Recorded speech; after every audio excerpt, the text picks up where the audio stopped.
Olá, neste vídeo vou analisar as contas da SAD do Clube Desportivo de Tondela. A pesquisa que fiz levou-me também ao relatório e contas do clube e como encontrei lá informações muito curiosas, no final vou abordá-lo de forma resumida. Como é a regra, começo com a demonstração de resultados.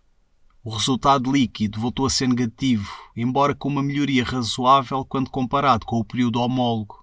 Vamos ver as principais rúbricas de rendimentos e gastos que levaram a este prejuízo. Do lado dos rendimentos, as vendas e serviços prestados concentram a sua quase totalidade.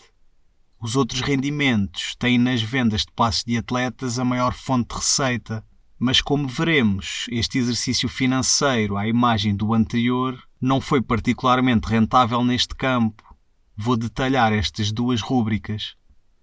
As vendas e serviços prestados dividem-se em 6 sub-rúbricas. Assumi que a bilheteira trata dos bilhetes vendidos jogo a jogo e recolhi os dados sobre o número de espectadores em cada uma das partidas para o campeonato. O merchandising reflete a comercialização de produtos alusivos ao clube, quer na loja física, quer na loja online. O relatório é pouco esclarecedor em relação a praticamente tudo e as poucas notas explicativas das várias rúbricas contêm muito pouca informação. Não consegui encontrar que operador detém os direitos transmissivos dos jogos em casa para o campeonato do Tondela. Presumo que seja um dos 4 do costume. Os relatórios disponíveis de exercícios anteriores permitem perceber que o montante foi negociado de forma crescente, que certamente terá sido interrompido pela participação na Liga 2 na temporada 22-23. Será interessante observar quão violenta foi a queda destes direitos e o choque que isso significou numa estrutura de gastos montada para competir na primeira divisão. Nos patrocínios e publicidade, centrei-me nas marcas visíveis na camisola de jogo da equipa. O Tondela é provavelmente o clube que mais patrocínios mostra no equipamento de jogo. Como curiosidade, também exponho os patrocinadores da época 22-23, que tiveram apenas 2 alterações. A participação em competições engloba os prémios obtidos nas Taças de Portugal e da Liga. Dado o percurso exemplar na Taça de Portugal, onde atingiu a final, e as semelhanças no que toca ao desempenho na Taça da Liga, desconfio que caiba nesta sub-rúbrica um prémio pela classificação no campeonato, a atribuir pelo operador dos direitos televisivos. De outra maneira, não se explica a diferença tão acentuada de 20-21 para 21-22. Os meus cálculos sobreestimam a receita que está inscrita, por isso deduzo que a diferença esteja distribuída por outras sub-rúbricas, como por exemplo as atividades comerciais. Aqui estarão registadas verbas relacionadas com os impostos pagos pelas casas de apostas, que exploram as apostas desportivas e jogos sociais. Tal como disse no início, os outros rendimentos contabilizam as alienações de passes, para além de outras sub-rúbricas de pequena dimensão. O mais importante não é o que está presente no quadro, mas aquilo que não está. A transferência do Murilho foi acertada em janeiro de 2022, ou seja, dentro do exercício financeiro em apreço.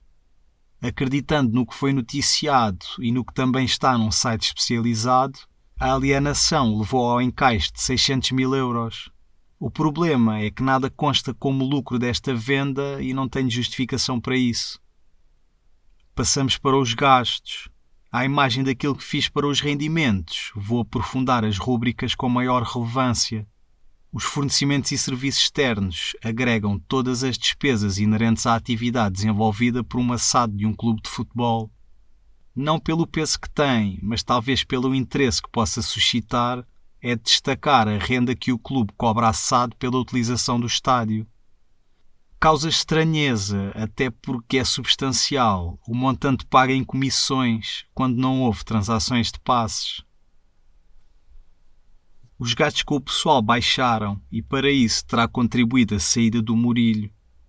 Na última linha dos outros gastos, assumi que estão valores pagos pelo empréstimo de jogadores e também a indemnização paga ao clube argelino pelo caso Casef. Segue-se o balanço, com o ativo em primeiro lugar. Incomum de se ver é o capital subscrito e não realizado. É de crer que o investidor estrangeiro prometeu injetar um montante X em troca de certo número de ações e ficaram por liquidar cerca de 300 mil euros. No relatório é acrescentado que o prazo para a realização desta prestação já terminou há muito tempo. O passivo não foge à norma, é apresentado sem grandes elucidações.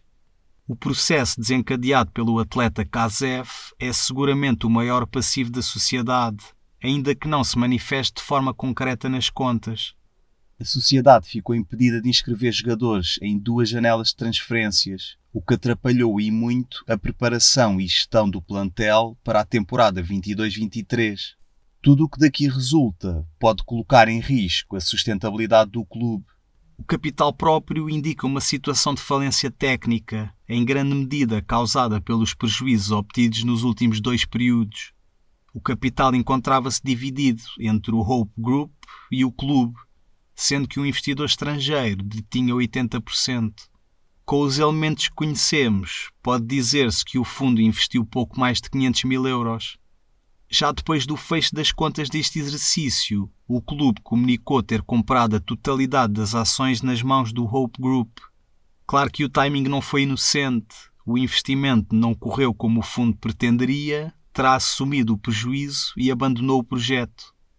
Pelo que foi conseguido na presidência de Gilberto Coimbra, julgo que a sociedade não ficará mal entregue. Nesta parte final vou abordar o relatório do clube. É preciso ter atenção que se refere ao ano fiscal de 2021, mas tem coisas tão interessantes que não podia deixar de partilhar. Vou-me focar só no balanço, começando pelo ativo.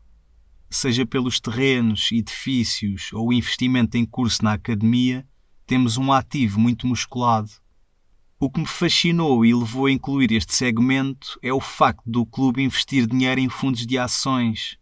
Fica aqui explícita a ligação muito íntima que o Tondela tem com o Banco Montepio.